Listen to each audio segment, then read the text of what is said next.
창세기 48장 우리 한 절씩 교도하도록 하겠습니다.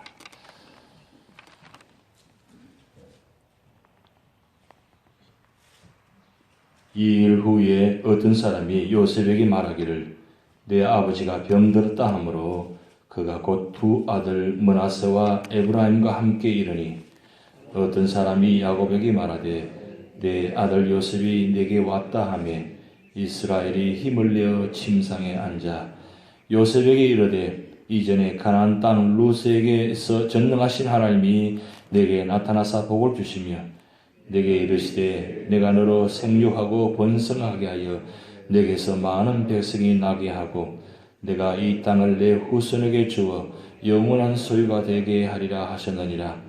내가 애굽으로 와서 내게 이르기 전에 애굽에서 내가 낳은 두 아들 에브라임과 므낫세는 내 것이라. 르우벤과 시몬처럼 내 것이 될 것이요 이들을 후에 내 소생은 내 것이 될 것이며 그들의 유산은 그들의 형의 이름으로 함께 받으리라. 내게 대하여는 내가 이전에 바담에서 올 때에 라헬이 나를 따르는 도중 가나안 땅에서 죽었는데 그것은 에브라까지 길이 아직도 먼 곳이라. 내가 거기서 그를 에브라길에 장사하느니라. 에브라는 곧 베들레헴이라. 이스라엘이 요셉의 아들들을 보고 이르되 이들은 누구냐? 요셉이 그의 아버지에게 아뢰되 이는 하나님이 여기서 내게 주신 아들들이니이다. 아버지가 이르되 그들을 데리고 내 앞으로 나오라. 내가 그들에게 축복하리라. 이스라엘의 눈이 나이로 말미암아 어두워서 보지 못하더라. 요셉이 두 아들을 이끌어 아버지 앞으로 나아가니 이스라엘이 그들에게 입맞추고 그들을 안고 요셉에게 이르되 내가 내 얼굴을 보리라고는 생각하지 못하였더니 하나님이 내게 내 자손까지도 보게 하셨도다. 요셉이 아버지 무릎 사이에서 두 아들을 물러나게 하고 땅에 엎드려 절하고 오른손으로는 에브라임을 이스라엘의 왼손을 향하게 하고 왼손으로는 므낫세를 이스라엘의 오른손으로 향하게 하여 이끌어 그에게 가까이 나아가며 이스라엘을 오른손을 펴서 차남 에브라임의 머리에 얹고 왼손을 펴서 므낫세의 머리에 얹으니 므낫세는 장자라도 팔을 엇바꾸어 얹었더라. 그가 요셉을 위하여 축복하여 이르되 내 조부 아브라함과 아버지 이삭이 섬기던 하나님, 나의 출생으로부터 지금까지 나를 기르신 하나님, 나를 모든 환난에서 건지신 여호와의 사자께서 이 아이들에게 복을 주시오며 이들로 내 이름과 내 조상 아브라함과 이삭의 이름으로 칭하게 하시오며 이들이 세상에서 번식되게 하시기를 원하나이다. 요셉이 그 아버지가 오른손을 에브라임 머리에 얹은 것을 보고 기뻐하지 아니하여 아버지 손을 들어 에브라임 머리에서 므낫세의 머리로 옮기고자 하여 그의 아버지에게 이르되 아버지여 그리 마옵소서. 이는 장자이니 오른손을 그의 머리에 얹으소서 하였으나 그의 아버지가 허락하지 아니하며 이르되 나도 안다 내 아들아 나도 안다. 그도 한 족속이 되며 그도 크게 되려니와 그의 아우가 그보다 큰 자가 되고 그의 자손이 여러 민족을 이루리라 하고 그날에 그들에게 축복하여 이르되 이스라엘인 너로 말미암아 축복하기를 하나님이 내게 에브라임 같고 므낫세 같게 하시리라 하며 에브라임을 므낫세보다 앞세웠더라.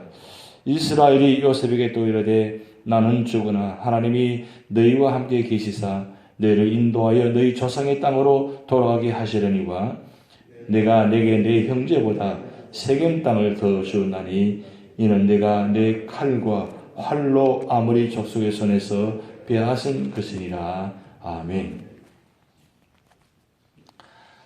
창세기 48장은 굉장히 중요한 장입니다. 오늘 이 자리에 계신 여러분들께서는 오늘 이 본 말씀을 통해서 세 가지 꼭 기억하셔야 됩니다.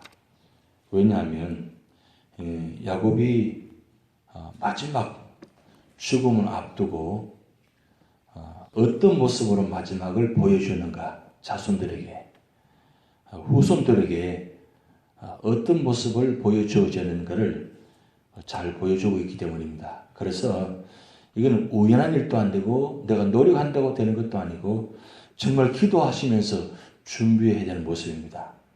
첫째는 뭐냐면 자녀들에게 하나님이 어떤 분인가를 말씀할 수 있어야 됩니다. 굉장히 중요한 이야기입니다.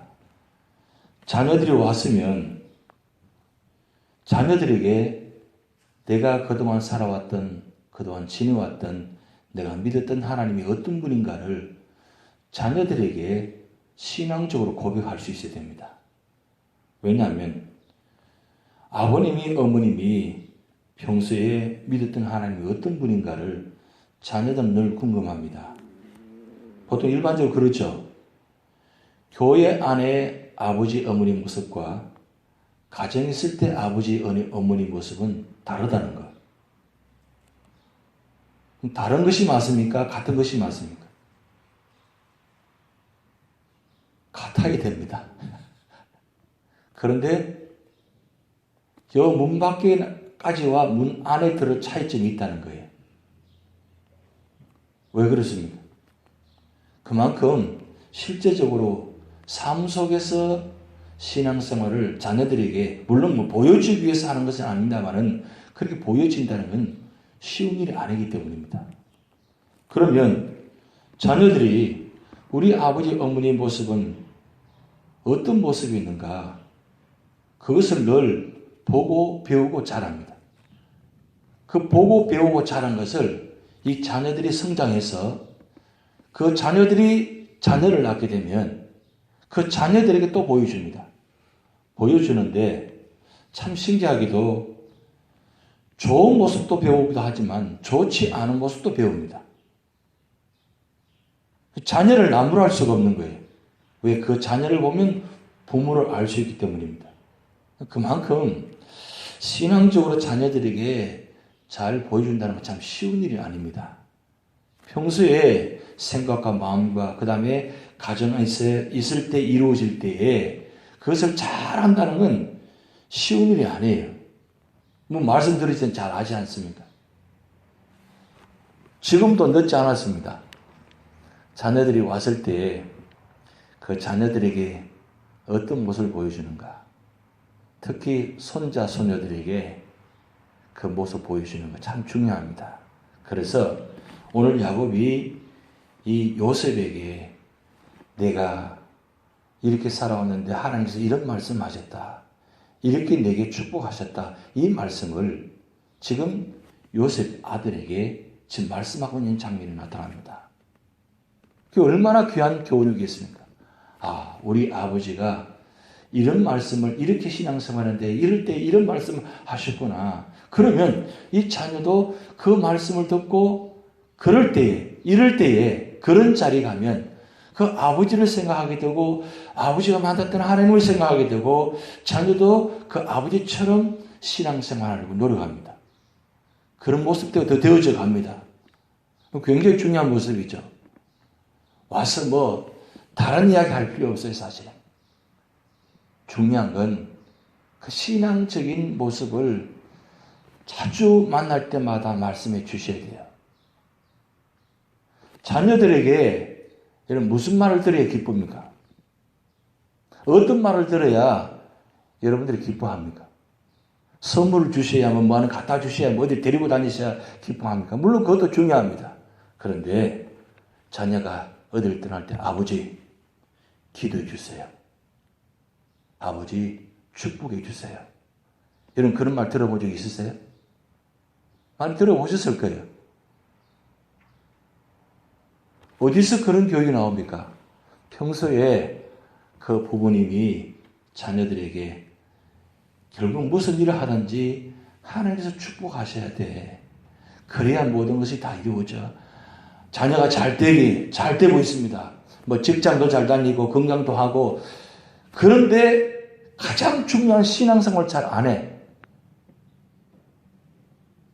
그런데도 부모가 아무 말을 안 해. 그럼 어떻게 되겠습니까? 그러다가 부모가 어느 순간에 하나님 부르심하고 갔어요. 그러면 자녀가 평소에 아버지로부터 어머니로부터 신앙적인 교육을 받은 적이 없단 말이에요. 그럼 그 자녀가 나중에 자녀를 낳았을 때 그대로 합니다. 왜? 소중한 걸 모르니까. 중요한 걸 몰라요.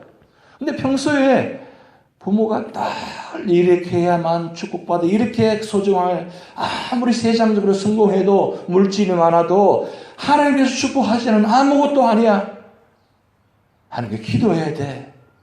자꾸 그런 신앙적을 듣기 싫어해도 자꾸 그런 신앙적 교육을 해야만 이 자녀가 그때는 모르죠. 그런데 그 자녀가 다니면서 성공하면서 그리고 그 자녀가 자녀를 낳았을 때 가장 중요할 때 힘들 때 우리 부모님이 이럴 때 기도했지.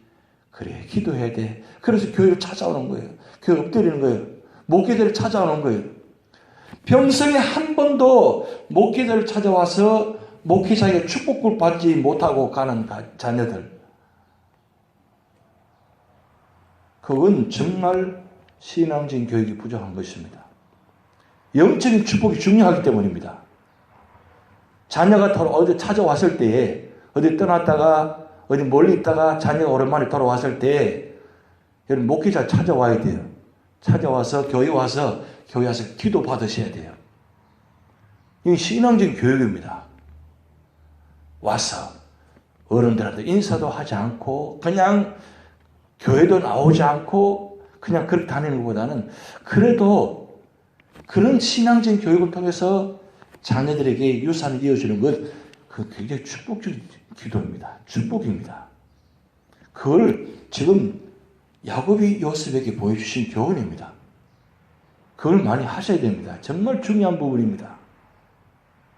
그리고 두 번째 교육은 뭐냐면 요셉이 자녀들에게 지금 하나님 이름으로 축복합니다.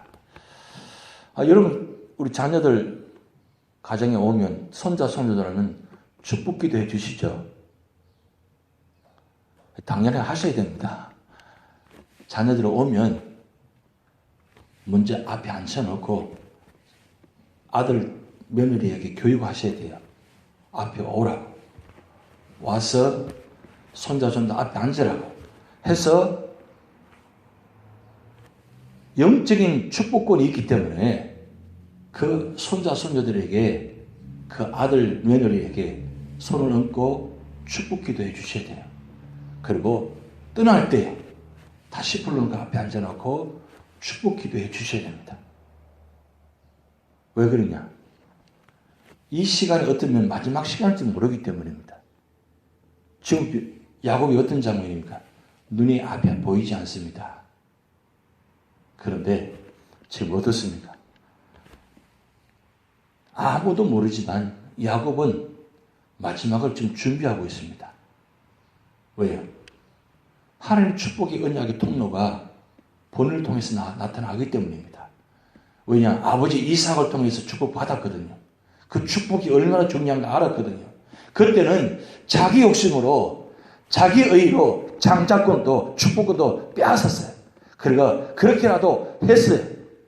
그런 결과로 20년 일생간 도피 생활하고 도망자의 삶을 살았고 그렇게 수많은 세월을 살았는데 결국은 지나고 보니까 이건 하나님께서 내가 내 노력으로 장자권을 축복권을 노력해서 받았지만 그러나 이건 내 노력이 아니라 하나님 뜻이었구나. 하나님께서 축복을 주셨구나. 그걸 깨닫게 된 거예요.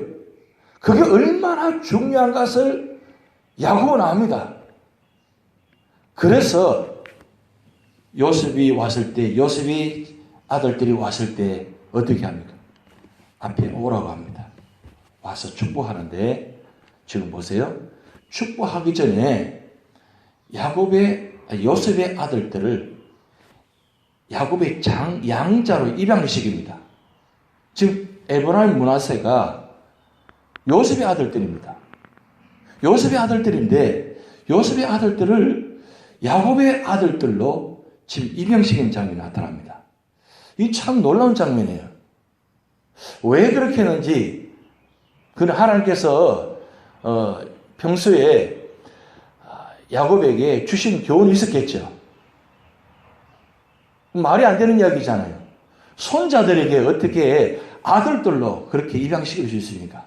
근데 지금 이 장면을 보면 아들들도 입양시킵니다. 그리고 이 아들들 입양시키는 말미암아 그대로 야곱의 12지파가 되어지는 모습이 나타납니다. 그리고 축복합니다. 축복하는데 요셉 생각에게는 작년에 므낫세가 장자니까 므낫세가 장자 축복을 받을 줄 알고 그렇게 해서 아버지를 데리고 왔습니다. 앞에 세웠습니다. 무릎 꿇게 했습니다. 그런데 아버지가 눈이 보이지 않는데 손을 어긋 맞춰서 가지고 차자에게 에브라임에게 오른손이 넘어갑니다. 그리고 축복합니다. 이 본 말씀대로 요셉 보니까 기가 막히거든요. 아니 장자에게 축복하셔야지 어떻게 그렇게 할 수 있습니까? 라고 하는데 뭐라고 합니까? 야곱이 나도 안다. 내가 알지만 하나님께서 내게 말씀하신 것이다. 그러면서 손을 어긋맞게 해서 축복하셨습니다. 이건 하나님의 특별한 역사입니다. 여러분 이 역사로 말미암아 이 축복으로 말미암아 에브라임 이 지파가 축복권을 받게 됩니다. 그래서 에브라임 통해서 여호수아가 등장하게 되고 여호수아가 등장하고 이후에 이제 솔로몬 왕이 끝나고 이제 나라가 두 나라가 이루어질 때 북이스라엘과 남유다가 나눠지는데 북이스라엘 지파 10지파 중에서 에브라임 지파가 장자 지파처럼 행동합니다. 그럼 북이스라엘 하면 사실은 에브라임 지파가 주도권을 잡고 있습니다. 그만큼 축복의 통로가 연결되어 있단 말이에요. 여러분 여호수아가 어떻게 그런 큰일을 할 수 있다고 생각했겠어요?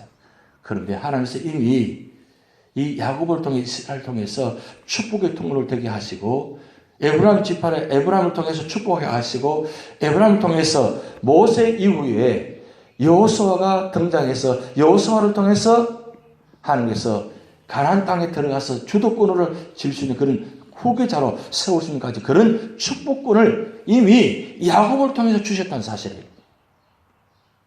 그만큼 이 축복권이 그만큼 중요하다는 사실이에요. 하나님께서 세우신 것입니다. 하나님께서 언약의 통로를 세워주신 것입니다. 제가 말씀드리는 이유는 바로 그것입니다.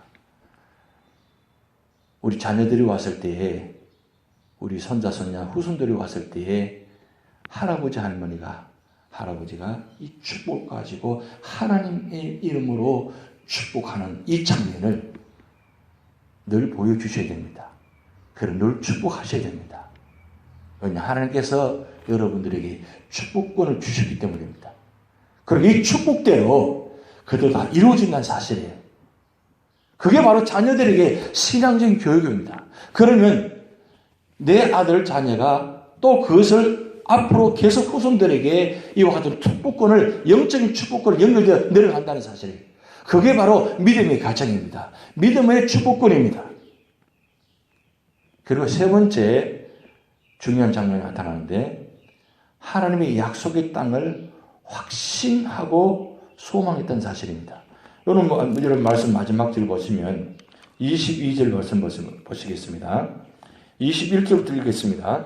이스라엘이 요셉에게 또 이르되 나는 죽으나 하나님이 너희와 함께 계시사 너희를 인도하여 너희 조상의 땅으로 돌아가게 하시려니와 내가 내게 내 형제보다 세겜 땅을 더 주었나니 이는 내가 내 칼과 활로 아버지 족속의 손에서 빼앗은 것이니라.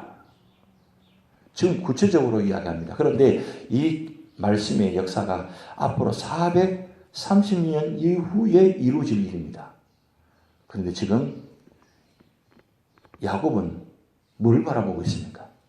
지금 애국 땅에 들어간 지 얼마 안 되었습니다. 17년 정도 더 살았으니까 그럼 17년도밖에 살지 않은 그 모습 속에서 앞으로 400년 이후에 이루어진 일을 확신하고 있는 거예요. 약속의 땅에 반드시 간다는 것. 구체적으로 세겜 땅을 지목하면서 주신 축복권까지 이야기합니다. 이게 바로 약속의 땅을 사모하는 모습, 천국을 소망하는 모습.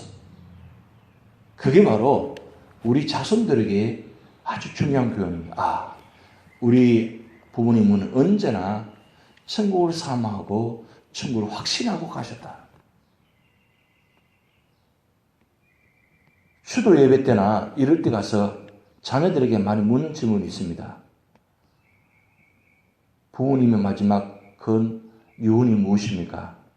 그리고 그런 확신을 갖고 계셨습니까? 라고 질문하면 대부분 우리 부모님은 정말 천국 확신을 갖고 이런 유언을 하셨습니다. 말을 잘 못하세요.